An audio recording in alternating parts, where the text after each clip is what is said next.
Why are some people moving from the cloud back to on premises?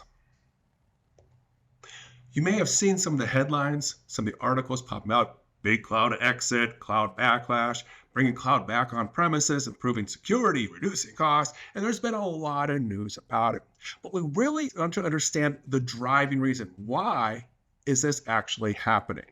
So, what is the reason? Why are they doing this? Security, customization, performance? Nah, right?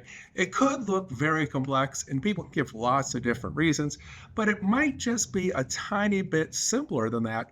And when it comes down to it, fundamentally, it's about money. But wait a second, money is the reason we went to the cloud. So that's what we need to investigate. Out of the different headlines out there, this is one that I think sums up things pretty simply. Spending 600K saved them millions and millions of dollars. So we want to understand when to stay in the cloud and when we want to leave the cloud. There are two big factors. The first factor is that prices have dramatically dropped, right? They've gone way, way down.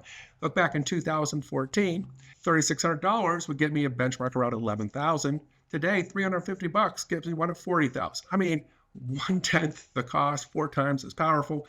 Obviously, that's one of the big components is that memory, storage, and CPU, well, SSD and flash storage particularly, have gone way down. When we think about the cloud, you always hear we kind of pay based on usage.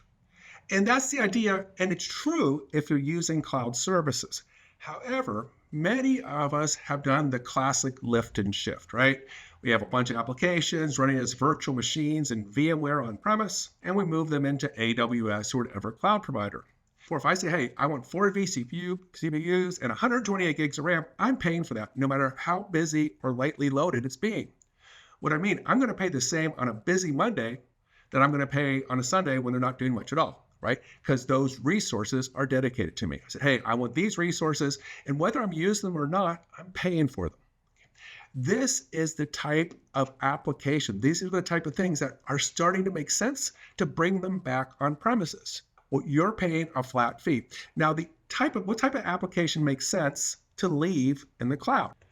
Now, the ones that make sense are the ones when we convert our application to be cloud native.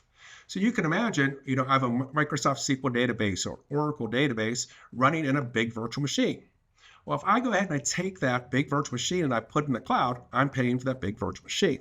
However, if I convert it to a native Azure database or a native AWS database, then I'm truly going to be paying for as much as I use it, not just for that virtual machine running. So converting to cloud native, taking those binary applications, convert them into Kubernetes, serverless functions, right? Really taking advantage of the cloud services. It's the cloud services that you pay based on usage. In the cloud, the virtual machines are paying a flat fee. So it's going to make sense to do two things here. One, those kind of lift and shift virtual machines, it's probably going to save you a lot of money to bring them back on prem. However, your applications that take advantage of the cloud probably should stay in the cloud. So what about AI, doing AI training? What makes sense? What should we consider? Well, this kind of setup, getting it initially going is much easier in the cloud than on-prem, right? We can go ahead, we can log in, we can start doing things. And I like what Forbes referred to it as, they call it the fur line trap. It's so easy, and then you start using components that are only available in that particular cloud, only available in AWS or only available in Google, and you find you kind of been trapped, right? You can't leave that cloud easily. So that's one of the big issues. There's other issues around security, but what is probably one of the biggest things to consider? And we're going to take a look at what that big issue is. So one of the big things to consider is this concept of data gravity. Now, data gravity sounds kind of a weird concept, but it's actually pretty simple. It's the idea that it has like mass, right? And the bigger it grows, the harder it is to move. And so if you want to go ahead and you want to say do AI ops, right? AI for your IT infrastructure. Well, all your data is on premise, right? In that case, it's going to make sense to put your AI on premise. If all your data is out in the cloud, you really need to take a look. It might make the most sense to put your AI infrastructure out in the cloud.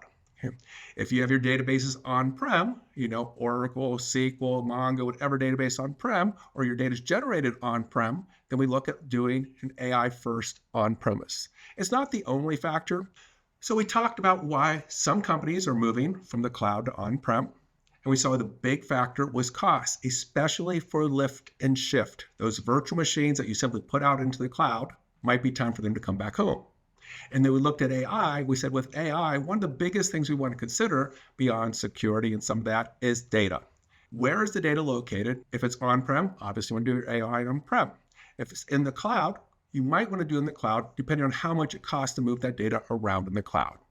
So these are some of the reasons people move from cloud to on-prem and some of the things to consider when it comes to AI, cloud versus on-prem.